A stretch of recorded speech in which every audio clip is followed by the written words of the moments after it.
سورہ تغابن جو آج نماز میں پڑھی گئی ہے یہ کئی امور میں اکسیر ہے.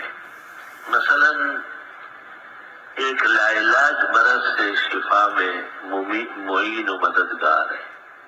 ایک ظالم کے ظلم سے اور ایک دل کی سنگدلی سے رحم اور احسان کی توقعات پیدا کرنے میں تیر بہدف ہے. رکی ہوئی دعاؤں کو آگے بڑھانے میں اور مرادیں بھر لانے میں بہت ہی انسانی زندگی کا سہارا ہے.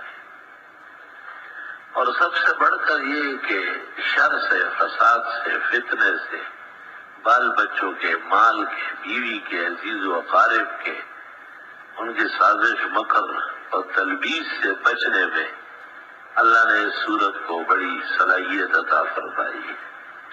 پڑھنے کا طریقہ یہ ہے کہ 41 مرتبہ پڑھی جائے، خواہ ایک مجلس میں ہو یا متعدد مجالس میں ہو.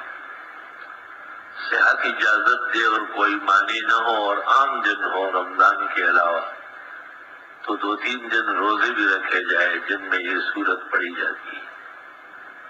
مساکین اور فقراء کو خیر خیرات بھی کی جائے اس وقت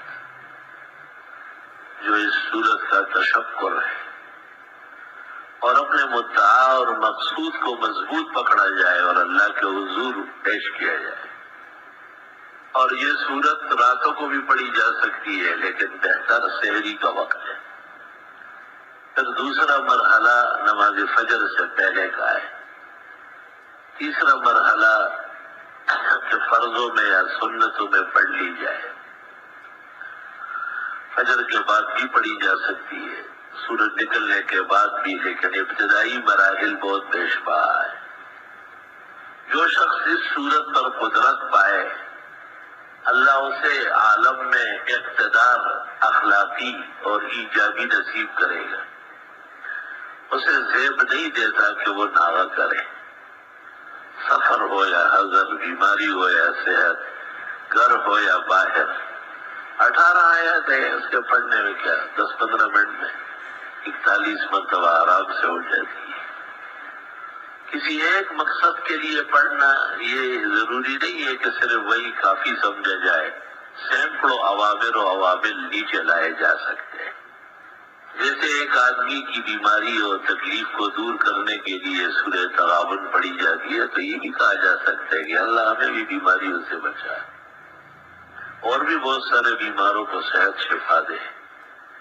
سب سے بڑی بیماری جو معاشرے میں ہے وہ شرک اور بدعت کی ہے، قرآن و سنت کے مقابلے کی ہے، دین سے روگردانی کی ہے. اس کے علاج و شفا کے لیے بھی اللہ کی بارگاہ اقدس پر دستک دی جائے اور غائبانہ اور موجود ہر قسم کی تکالیف جسم میں، گھر میں، اولاد میں، اعزاء میں، معاشرے میں، قرابت میں، قوم قبیلے میں، شہر اور ملک میں، پورے عالم کے انسانوں کی خیر اور فلاح و بہبود کے لیے ایک تیر بہدف ساز و سامان. طلباء اور علماء کی تو شان نہیں ہے کہ وہ یہ سورت 24 گھنٹے میں نہ پڑھے، اور لوگ بھی جو قدردان ہیں انہیں بھی آہستہ آہستہ ضبط کرنا چاہیے اور پڑھنا چاہیے. اور پھر اس کی تفسیر و معانی سمجھیں گے تو اور حیران رہ جاؤ کہ کس شان و شوکت کی یہ سورت ہے. اسی طرح جس عمل کا پتہ چل جائے اس کا احترام کیا جائے، شکر کیا جائے. اللہ اس کی حکمت، علم اور بہرمندی کے چشمے جاری کر لیتا ہے.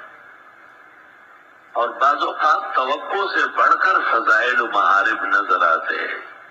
بہتر ہے کہ متعین پراپیگنڈا نہ کیا جائے. فوری طور پر جیسے روشنی ہونے لگتی ہے تو نہ اطلاع دی جائے، برداشت کر لے اسے. بعض اعمال ایسے بھی ہیں جن کی ابتدا میں کچھ آزمائشی سختی پیش آتی ہے، اس سے بھی گھبرانے کی ضرورت نہیں. کوئی صورت جلالی نہیں، کوئی صورت نقصان کی نہیں. یہ سب غیر مسلموں نے عورتوں کے ذریعے پراپیگنڈے کیے. فلاں آیت جلالی ہے، فلاں صورت جلا، کوئی جلالی ولالی کوئی چیز نہیں. خیر ہی خیر، ہر صورت ہر آیت جلال بھی ہے اور جمال بھی ہے. خیر ہی خیر ہے، شر فساد نقصان کہیں بھی قرآن میں موجود نہیں.